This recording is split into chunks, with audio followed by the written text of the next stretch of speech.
Welcome to we talk. नाज़रीन, आज की दो अहम खबरें जिसके ऊपर हम इस प्रोग्राम के हवाले से बात करेंगे, और पहली खबर की तरफ चलते हैं। पहली खबर यह है कि ट्रांसपेरेंसी इंटरनेशनल ने CPI रिपोर्ट जो है 2022 वो शाया की है, वो पब्लिक की है। इस रिपोर्ट के मुताबिक पाकिस्तान 180 ममालिक की फहरिस्त में से 140वें नंबर पर है। इसके साथ साथ जो अहम और ख़बर जो कि पाकिस्तान की मईशत के हवाले से जुड़ी है, IMF के वफ़द ने उनके हेड जो हैं, मिशन हेड जो हैं, नेथन पोर्टर, उनकी सरबराही में वज़ीर ख़जाना इसहाक़ डार साहब के साथ इस्लामाबाद में आज मुलाकात की। और IMF को क्या कहा गया पाकिस्तान हुकूमत की तरफ से, वो ये कि पाकिस्तान को उन तमाम शराइत पर अमल दरामद करने के लिए मज़ीद वक्त दरकार है। और उसके बाद नेथन पोर्टर ने अपनी तमाम तर वफ़द के साथ क्या गुफ्तशनीद की, और इस वक्त पाकिस्तान की मईशत को जो इंजेक्शन रिक्वायर्ड है फ्रॉम IMF, उसका क्या स्टेटस है। इन तमाम मौजूआत पर बात करने के लिए हमारे साथ मौजूद हैं डॉक्टर कैस असलम साहब, जो कि माहिर माशियात हैं। Sir, welcome to the show. अच्छा सर, आपने जो खबर जो है वो आपने भी सुनी होगी, आपने देखी होगी कि एक तो जो मुलाकात हुई है इस्लामाबाद में IMF वफ़द की, उसके हवाले से जो हमारे पास जो खबरें आ रही हैं, जो रिपोर्ट्स आ रही हैं, उसमें ये बताया जा रहा है, उसमें ये वाज़े तौर पे नज़र आ रहा है इनफैक्ट कि IMF को जो ये पाकिस्तान की तरफ से कहा गया है कि मज़ीद वक्त दरकार है उन तमाम शराइत को पूरा करने के लिए, उन पर अमल दरामद के लिए, जिसकी बेस पर पाकिस्तान को जो वो 9th स्केड्यूल जो है वो शायद रिलीज़ हो पाएगा। तो आप क्या कहते हैं, ये जो अभी इनिशली राइट अवे एक शराइत के लिए मज़ीद वक्त मांग रहे हैं, तो पाकिस्तान पहले ही माशी तौर पर काफ़ी ज़बू हाली का शिकार है और बड़ी प्रॉब्लम्स हैं, तो क्या ये इसको लिंगर ऑन करने या इसको मजीद डिले डालने से पाकिस्तान की मईशत को क्या मजीद नुकसान नहीं होगा? बिल्कुल होगा सर। देखें, बात यह है कि बड़ी इंटरेस्टिंग नई शर्तें हैं IMF की। उनमें एक ये है कि आप 20 से ज्यादा मिनिस्टर ना रखें, अपने अखराजात कम करें। उसमें ये है कि जो नॉन बजटरी आपने मराहतें दी हुई हैं एक्सपोर्ट सेक्टर को, उसको खत्म करें। इसका मतलब है कि आपकी एक्सपोर्ट और महंगी हो जाएगी और बिकेगी नहीं जी, और डॉलर का बहरान फिर आएगा। उसके अंदर पॉवर्टी एलिविएशन भी है और ट्रांसपेरेंसी भी है। अब बात यह है कि हमने ये सही बात है कि एक रात में एक दिन में तो चीजें ठीक नहीं हो सकती, वक्त तो चाहिए, मगर वक्त क्या है। मेरा ये ख्याल है कि IMF जो है वो कितने पैसे तो दे देगा कि हमारी कोई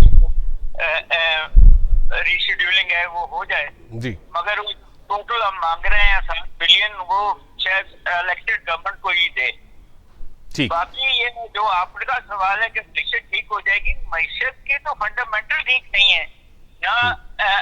जमीन जो है वो प्रोडक्टिव है, ना मजदूर प्रोडक्टिव है, ना बच्चे पढ़े लिखे हैं, ना एंटरप्रेन्योर जो है एक्सपोर्टेबल है, ना ही आपके पास मशीनें हैं, ना ही आपके पास फाइनेंस है।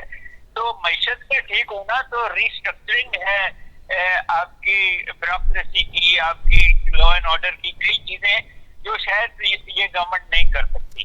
But at the same time कोशिश तो करनी पड़ेगी। IMF की शर्तें जो हैं वो बातें करने तो नहीं आए, वो चीजों को रिस्ट्रक्चर करने आए हैं। तो उसका एटलीस्ट इमीडिएटली तो जो काम कर सकते हैं कंजर्वेशन और इस किस्म की चीजें, मराहतें जो दी हुई हैं तेल बिजली, ये खत्म करनी पड़ेंगी, तो फिर ही चीज मईशत पे असरअंदाज होते हैं। आप जी, आपने जिस तरह आइडेंटिफाई किया कि जिस तरह जो मराहत दी गई है, जो सब्सिडाइज्ड रेट पे जो बिजली और गैस और दीगर जो है वो सहूलियात की फराहमी, उसको कट ऑफ करने के साथ साथ निजकारी प्रोग्राम पर अमल दरामद का भी जो है की जो एक शर्त है, उसके ऊपर भी जो है वो एम्फसाइज किया गया है IMF की वफ़द की तरफ से।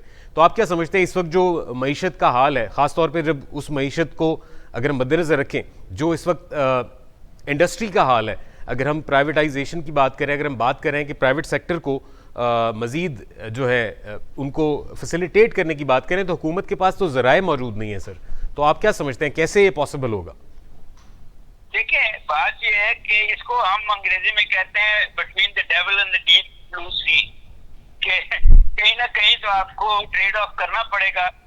एक दिन 2 दिन में तो निष्कारी नहीं होती, उसके लिए भी तो टेंडर देने पड़ेंगे और लोकल आपका सरमायाकार जो है उसके पास हिम्मत नहीं है सरकारी चीजों को खरीदने की। सो मेरा ख्याल है कि स्वाय इंटरनेशनल इन्वेस्टर के और कोई उनको खरीद ही नहीं सकता। ठीक। But at the same time वो अदारे जो इनको आप हर साल करोड़ों रुपए उन पे डालते हैं और वो नुकसान पे जा रहे हैं, वहां तो रिस्ट्रक्चरिंग करनी बहुत जरूरी हो गई है। आप उनको बेचें या ना बेचें, उनका उस नुकसान को तो कम करना पड़ेगा बजटरी आपके उसके अंदर।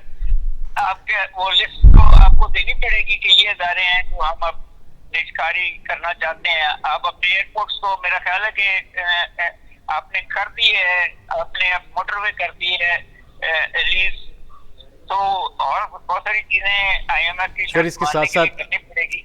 इसके साथ साथ पीआईए और दीगर इदारे जो कि हुकूमत के ऊपर, हुकूमती बजट के ऊपर बहुत ज़्यादा बोझ डाले हुए हैं, जो हमारे वज़ीर ख़जाना रह चुके हैं मिफ्ताह इस्माइल साहब, उन्होंने भी ऑन द रिकॉर्ड जो है इसको आइडेंटिफाई किया और कहा कि ये जो वाइट एलिफेंट्स हैं इनको कट टू साइज करना पड़ेगा और इनको प्राइवेटाइजेशन की तरफ लेके जाना पड़ेगा। आप क्या समझते हैं, how is it possible keeping in view जो करंट सिचुएशन है, पॉलिटिकल सिचुएशन है पाकिस्तान की? देखिए, मेरा तो ये ख्याल है कि हर हुकूमत ने इररिस्पेक्टिवली ये बात मानी है IMF की, मगर किया नहीं है जी, क्योंकि वो जो आपकी लेबर फोर्स है, आपके अफसर हैं, वो फिर सड़कों में निकल आते हैं।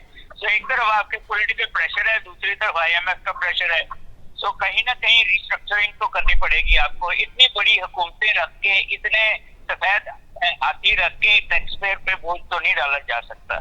सो कहीं ना कहीं आपको ये सारा कड़वी गोली खानी पड़ेगी जी।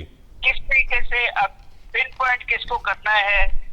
अब जहाँ प्रॉब्लम है वो ये है कि अगर कोई अदारा नुकसान में जा रहा है तो उसको खरीदेगा कौन, और अगर वो फायदे में जा रहा है तो उसको बेचेंगे क्यों आप। तो ये भी एक बड़ा इंटरेस्टिंग है। मगर आपने देखा कि बैंकिंग में जब आपने निष्कारी की तो इकोनॉमी, फाइनेंशियल सिस्टम चलना शुरू हो गया, इसलिए आपका मगर एनर्जी सेक्टर में आपने जब निष्कारी की तो आपका बटा बैठ गया। IPP ने जो आपके साथ किया है वो एडवर्स है टू द बैंकिंग सेक्टर। तो आपको देखना पड़ेगा ट्रांसपेरेंसी में कि आप फ्रॉड तो नहीं करवा रहे हैं इस सारे के अंदर। सर आपने जिक्र किया ट्रांसपेरेंसी का, आज ट्रांसपेरेंसी इंटरनेशनल की तरफ से भी CPI रिपोर्ट जो करप्शन परसेप्शन इंडेक्स होता है उसमें भी, उसकी भी एक रिपोर्ट जो है वो हमारे सामने आई है और उसके मुताबिक 180 ममालिक की फहरिस्त जो है उसमें पाकिस्तान का 140वां नंबर है, जो कि गुज़िश्ता साल की ही जो है अक्कासी करता है। यानी कि similar to the last year Pakistan stand at 140th number in this list. तो आप क्या समझते हैं कि जैसे कि आपने जिक्र किया कि ट्रांसपेरेंसी लाने की ज़रूरत है, तो ट्रांसपेरेंसी इंटरनेशनल तो ये कह रहा है, तो कैसे पॉसिबल होगा सर ये एतबार दिलाना IMF को या दीगर इदारों को? देखें, आप पे प्रेशर IMF का है, आपके प्रेशर FATF का है, आप पे प्रेशर अब इंटरनेशनल ट्रांसपेरेंसी रिपोर्ट का है और अदारे भी होंगे। अब हमारा इशू ये है कि हमारी कौम को अपने पॉलिटिशियंस पे ट्रस्ट नहीं है, क्योंकि हम समझते हैं कि ये जो इतना पैसा इलेक्शन पे खर्चते हैं वो करप्ट पैसा है। ये जो डॉलर की स्पेकुलेशन हुई वो भी मिडिल क्लास ने तो इतना डॉलर नहीं खरीदा, वो भी कहीं ना कहीं ब्लैक मनी है जी। ये जो जमीनों का कारोबार होता रहा है वो भी करप्ट मनी है। अगर आपने इस रिपोर्ट को देखा हो, पिछले साल की रिपोर्ट भी कहती है कि पुलिस और लोअर जुडिशरी सबसे करप्ट हैं जी जी। वो उन्होंने भी रखे होंगे। तो आपने जो कल का बॉम्ब ब्लास्ट देखा है तो वो एमए से नहीं चला गया बंदा अंदर, किसी ने बीच में करप्शन पैसे लिए हैं। तो हम वनरेबिलिटी पे बहुत ज्यादा है। जब तक ऊपर से लेके नीचे तक आप पॉवर्टी को भी दूर करना पड़ेगा और करप्शन को भी रोकना पड़ेगा, मगर उसकी मैकेनिज्म जो है वो खुद करप्ट है। ठीक, अच्छा, इसमें एक अहम पहलू ये है सर कि ट्रांसपेरेंसी इंटरनेशनल की इस रिपोर्ट के मुताबिक जो पिछले साल की निस्बत 2017 से ऑनवर्ड्स तमाम तर इन सालों में जो ग्राफ बना है उनमें से 26 ममालिक ऐसे हैं जो रवां बरस की कम तरीन सतह पर आ गए हैं, जिन ममालिक में बरतानिया, कनाडा जैसे ममालिक भी शामिल हैं सर। अगर मैं आपको नाज़रीन को बताने के लिए ये जो लिस्ट है, उनमें से 10 ममालिक ने अपनी CPI स्कोर में नुमाया कमी जाहिर की है, जिनमें लग्जमबर्ग, कनाडा, बरतानिया, Austria, Malaysia, Mongolia, Pakistan, Honduras, Nicaragua और हैटी शामिल है। सर ये वो लिस्ट है जिसमें ट्रांसपेरेंसी इंटरनेशनल की उस रिपोर्ट के मुताबिक वो तमाम तर इंडेक्स जो हैं वो जो जाहिर करते हैं वहाँ की कितनी ट्रांसपेरेंसी है, कितनी शफाफियत है और क्या करप्शन के हालात हैं, ये सारा कुछ तो हमें हमारे सामने है। और इसके साथ साथ एक और अहम पहलू सर ये है कि जमहूरियत और शख्सी आज़ादी के लिहाज से पाकिस्तान ने स्कोर में, अपने गुज़िश्ता साल के स्कोर में एक दर्जे तनज़्ज़ुली जो है वो जाहिर की है। यानी कि पिछले साल जो 100 में से 28 जो स्कोर किया था वो इस साल 100 में से 27 किया है सर। तो ये तो हमारे सामने। अब आप क्या समझते हैं कि हम कैसे एक्सपेक्ट करेंगे कि ये जो गवर्नेंस है, ये गवर्नेंस का निज़ाम है, ये डिलीवरेंस की तरफ आएगा? देखिए, पहली बात तो मैं ये कहने लगा हूँ कि ये जो न्यू क्लासिकल निज़ाम है कैपिटलिज्म का, वो जिसको हम वाशिंगटन कंसेंसस कहते हैं, वो फेल हो गया हुआ। हर मुल्क में अभी बरतानिया के प्राइम मिनिस्टर ने अपने पार्टी चीफ को सैक किया है क्योंकि उस पे टैक्स, उसकी अपनी बीवी के ऊपर भी टैक्स एवेजन के इल्जाम थे। इसलिए ये जो यूनिवर्सल करप्शन आई है, ये अमीर होने की जो हुकूमती सतह पे या टैक्स बचा के या पैसे खा के, तो हम कोई नया मुल्क नहीं है, मगर हमारा तो एक क्रॉनिक इशू है। और आपने जिसमें कहा कि शख्सी आज़ादी में हम नीचे आए हैं, हम उन मुल्कों में से आ गए हैं जिसकी जर्नलिस्ट कत्ल होते हैं, हम उन मुल्कों में से आ गए हैं जिसके पॉलिटिशियन या आम आदमी अगवा हो जाते हैं, पता नहीं लगता कि वो किधर गए हैं। ये चीजें एक महज़्ज़ब माशरे की नहीं होती, एक डेमोक्रेटिक सिस्टम की नहीं होती। कंपटीशन जब तक आप नहीं कराएंगे बच्चों को, सारे बच्चों को एक ही जैसी यूनिवर्सल इंटरनेशनल लेवल की स्किल्स तालीम नहीं देंगे, आप ये अबूर ही नहीं कर सकते उन पैरामीटर्स को जिस पे आप पे इल्जाम लग रहे हैं या जो आपसे एक्सपेक्ट किया जा रहा है। ठीक सर, अभी प्रोग्राम में एक ब्रेक का वक्त हुआ है सर, हम ब्रेक के बाद वापस आते हैं और यहीं से अपने इस गुफ्तगू का आगाज करते हैं। नाज़रीन हमारे साथ रहिएगा।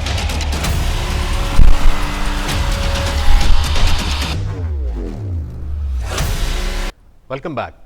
अच्छा डॉक्टर साहब, अभी आपसे बात कर रहे थे, जिस तरह आपने जिक्र किया कि क्या इकदाम हैं जो कि ये एतमाद जो है वो बहाल कर पाएंगे, या हम वो तमाम तर इकदाम करके शायद उस काबिल हों कि मुस्तकबिल करीब में हम जो ये डेफिसिट है, जो ट्रस्ट डेफिसिट नज़र आ रहा है, एक ग्लोबल है, एक हमारा ख़ास तौर पे अगर हम पाकिस्तान की बात करें तो पाकिस्तान के हवाले से तो वो एक क्रॉनिक, आपने जैसे जिक्र किया कि वो क्रॉनिक है।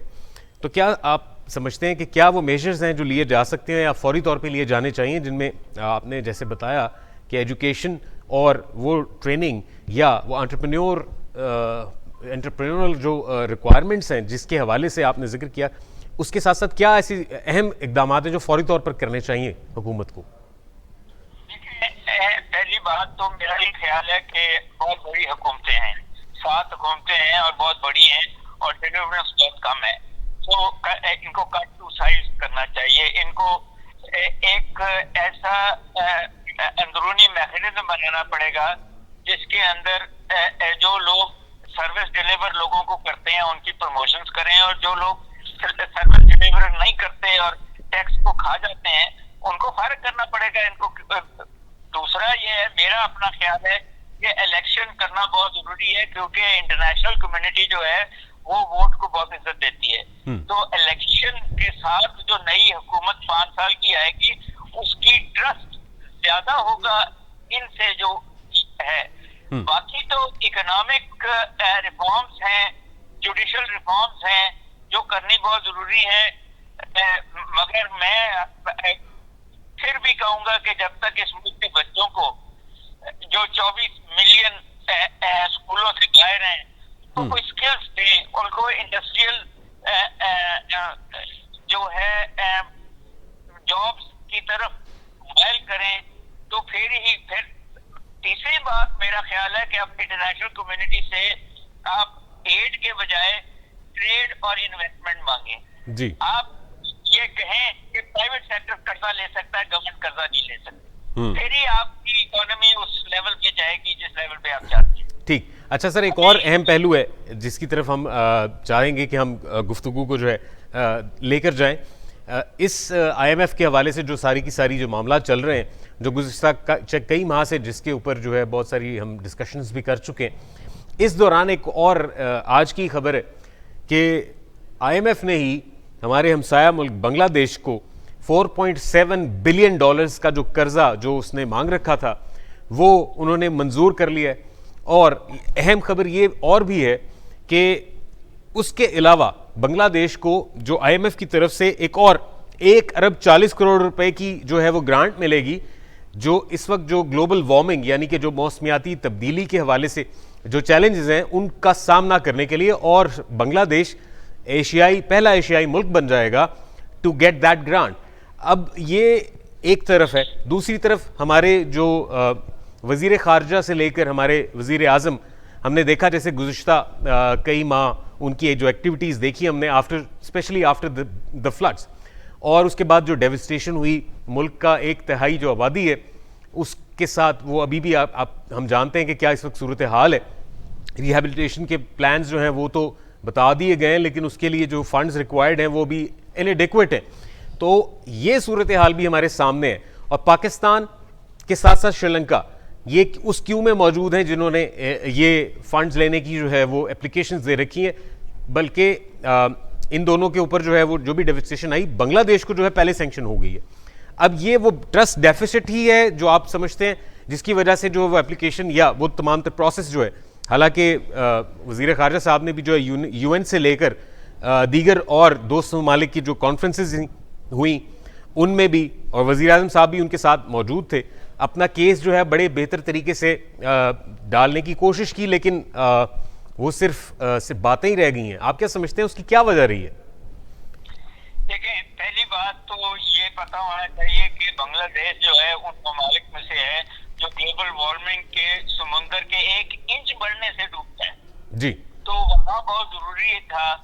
हालांकि हमारे फ्लड्स आए हुए हैं, हमने बड़ा केस लड़ा है, हमें 10 या 9 बिलियन की प्रोजेक्ट लोन्स एड नहीं है जी, ग्रांट नहीं है, प्रोजेक्ट लोन्स कहा है 3 सालों में मिलेंगे। मगर आपकी बात सही है कि हमारा एक तो कंटिन्यूएशन ऑफ डेमोक्रेसी नहीं है, हम इलेक्शन नहीं करा रहे, उसका ट्रस्ट डेफिसिट है।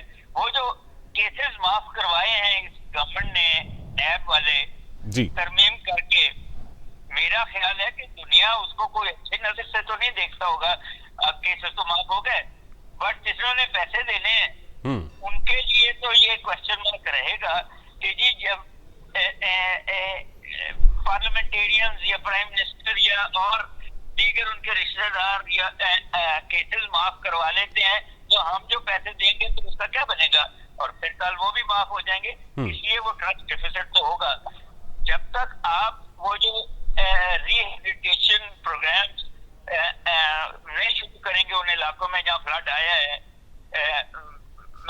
उसकी ट्रांसपेरेंसी नहीं दिखाएंगे, आपको पैसे तो मिल जाएंगे मगर वो थोड़ा सा इंतजार करेंगे इस बात में। बिल्कुल ठीक। अच्छा, IMF की शराइत पे आते हैं क्विकली, बिकॉज हम अपने प्रोग्राम के आखिरी वक्त की तरफ जा रहे हैं।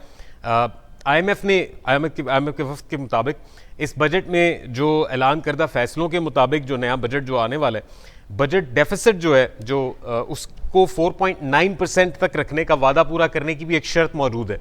इसके साथ साथ जो प्राइमरी डेफिसिट है, प्राइमरी खसारा जिसको कहते हैं, GDP का 0.2% रखने का वादा भी पूरा करना पड़ेगा पाकिस्तान को to get that rescheduling done from IMF। तो आप क्या समझते हैं कि अभी कितनी पॉसिबिलिटी है, मिनी बजट की भी बात हो रही है और 600 अरब रुपए के नए टैक्सेस जो हैं गालिबन जो हैं वो हमारे हुकूमत ने तैयार कर रखे हैं अकॉर्डिंग टू दिस, ये जो शराइत हैं इनके हवाले से, तो क्या ये सारा का सारा बोझ, जिस तरह पेट्रोल की कीमतों में एक जिस तरह अचानक होशरुबा इजाफे की सूरत में, फिर पाकिस्तानी जो हैं वही बर्दाश्त करेंगे, या वो जो एलीट हैं हमारे, उनके ऊपर भी कोई टैक्स नेट जो है वो बढ़ेगा, या वो जो टैक्स एवेडर्स हैं उनको भी किसी तरह हम टैक्स नेट में लाने में कामयाब होंगे? देखें, पहली बात तो ये है कि हायर सैलरी ब्रैकेट में जो लोग हैं उन पे नए टैक्स लग जाएंगे, जो इजीएस्ट है क्योंकि वो पहले टैक्स दे रहे हैं जी, उन पे बोझ ज्यादा डल जाएगा। जो जो अपर एलीट है उन पे अगर टैक्स लगेगा भी तो वो ट्रांसफर कर लेंगे थ्रू इनडायरेक्ट टैक्सेस या थ्रू अदर मीन्स अवाम पे। वो बड़े वो जो तीसरी बात है कि टैक्स अवेडर्स को कैसे लाना है, मेरा नहीं ख्याल कि ये गवर्नमेंट कामयाब होएगी टैक्स अवेडर्स को, क्योंकि सारी गेम तो यही है कि जो पॉवर्टी एलिविएशन की स्कीम्स हैं और जो अमीरों को छोटे हैं, इन दोनों का बोझ मिडिल क्लास पे डालना बार बार डलेगा, इस दफा फिर डलेगा। सो आई डोंट थिंक एलीट को बहुत ज्यादा फर्क पड़ेगा, और मैं नहीं समझता कि गरीब आवाम का हाल बेहतर होगा, मगर जो मिडिल क्लास है उस पर बहुत बोझ पड़ जाएगा इस सारे। जी बिल्कुल ठीक। अच्छा, इसमें बरामदी शोबे को भी 110 अरब रुपए की जो का इस्तिस्ना जो दिया गया है, जो सब्सिडीज दी गई हैं, उसको भी खत्म करने की एक शर्त मौजूद है सर। और आप वो तो है कि आपने जो नॉन बजटरी उनको पैसे दिए वो खत्म करें, उससे ये होगा कि आपकी ये महंगी हो जाएंगी एक्सपोर्ट्स जी, और वो कंपैटिबल नहीं रहेंगी इंडिया और बांग्लादेश और चाइना के प्रोडक्ट्स के साथ। तो फिर sir then how will we compete with the international market then sir? जी, इंटरनेशनल मार्केट में आपको कंपेटिटिव होना पड़ेगा। अगर आप कंपेटिटिव नहीं है तो वैसे भी आप देखें तो फैसलाबाद में स्मॉल फर्म जो है वो बंद हो रही है, लोगों ने अपनी फर्म बंद करके डॉलर खरीद लिए हैं और शायद उनसे बाहर भेज रहे हैं। तो रिस्ट्रक्चरिंग करनी बहुत जरूरी है, और वो रिस्ट्रक्चरिंग पहले गवर्नमेंट की अपनी होगी। आप देखें कि क्या हमने कोई प्रोग्राम बनाया है कि जो कारें मुफ्त पेट्रोल इस्तेमाल करती हैं हुकूमती उनसे जो है अब लोग खुद अपना पेट्रोल का खर्चा या बिजली का खर्चा दें, तो आईएमएफ तो उसमें कैसे डालेगी। आई डोंट थिंक हम कामयाब होंगे। अब सवाल ये है कि कितना आईएमएफ आपकी गलतियों को माफ करती है और कितना नहीं करती। ठीक, अच्छा सर, बिल्कुल ठीक सर। एक तो जो विल ऑफ द गवर्नमेंट, यानी कि इस तरफ ये जो मामलात हैं इनको किस हद तक हुकूमत जो है वो संजीदगी से हल करने की तरफ जो है वो गामजन है, ये भी बहुत इंपॉर्टेंट है। कुछ हमारे सामने कुछ खबरें तो हैं जिसमें ये बताया जाता है कि जी जो हमारी जो कैबिनेट है उसको जो है कट टू साइज किया जाएगा। फिर हमने ये देखा कि जो हमारे हुकूमती अरकान है उनकी जो मराहत हैं, जो तनख्वाहें हैं, उनमें 20% तक जो है वो कट ऑफ किया जाएगा, उन्हें कट किया जाएगा, ये भी हमने सुना। लेकिन क्या प्रैक्टिकली ये पॉसिबल आपको नजर आ रहा है? क्योंकि ऐसा कोई विल हमें तो नहीं नजर आ रही। मुझे भी नहीं नजर आ रही सर। बात ये है कि ये हुकूमत जो 10 पॉलिटिकल पार्टी से है, 70 मिनिस्टर हैं, अगर इसमें से 10 मिनिस्टर भी आप फारग कर देंगे तो वो इनको वोट नहीं देंगे, गिर जाएगी ठीक हुकूमत। सेल्फ डिफीटिंग है ये सारा। मैं तो ये समझता हूँ कि इलेक्शन करा जाए नई हुकूमत, ये आईएमएफ से डायलॉग करे और कंजर्वेशन और ये सारी प्रॉब्लम्स करे। तो आप समझते हैं कि कोई अगर इलेक्शंस जो हैं वो करवा दिए जाएं तो कोई बेहतरी आने के चांसेस ज्यादा हैं? देखिए, मैं ये समझता हूँ कि ये जो वेस्टर्न डेमोक्रेसीज हैं वो वोट को बहुत इज्जत देती हैं।